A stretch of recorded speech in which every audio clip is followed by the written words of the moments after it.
Retail's a really tough game at the moment, and we see at Eurocoop lots and lots of challenges on the horizon, from global supply chains to digitalization to advancing regulation.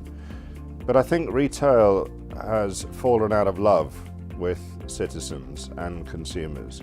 And the challenge for retail, I think, is for it to somehow regain the trust of the nations that use our retail brands. You know, we see through the election results across Europe and through people uprising against establishment parties across Europe, this sense that consumers aren't being listened to. We see retailers making really horrible headlines.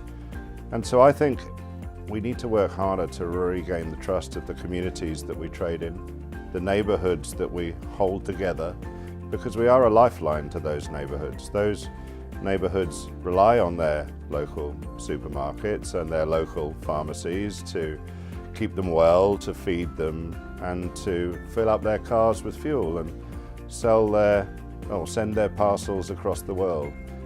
Sometimes retailers as organizations forget that, though, that community role. And if we can work collectively at regaining the trust of citizens and consumers across Europe, I think in an era where data security is now going to be a big challenge too, we need to take these things back to who we are.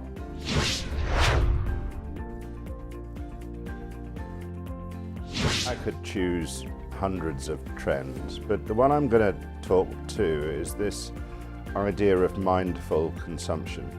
That consumers out there are now getting wiser to the relationship between how they behave as consumers and the impact they have on their own bodies, on their communities, and on the world.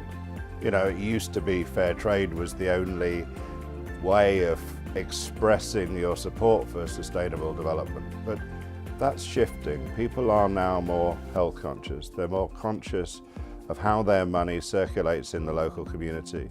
They're more conscious of supporting farmers fairly with fair prices at the factory gate. And they're more conscious of animal welfare standards and testing. So mindful consumption is a recognition that consumers are going to be expecting more from retailers. They're going to be expecting us to make better choices on their behalf. And as a cooperative, Eurocoop is very much in the forefront of thinking about those things, because the way consumers feel is precisely the way co-ops feel. So it's going to be an exciting ride these next 5 years.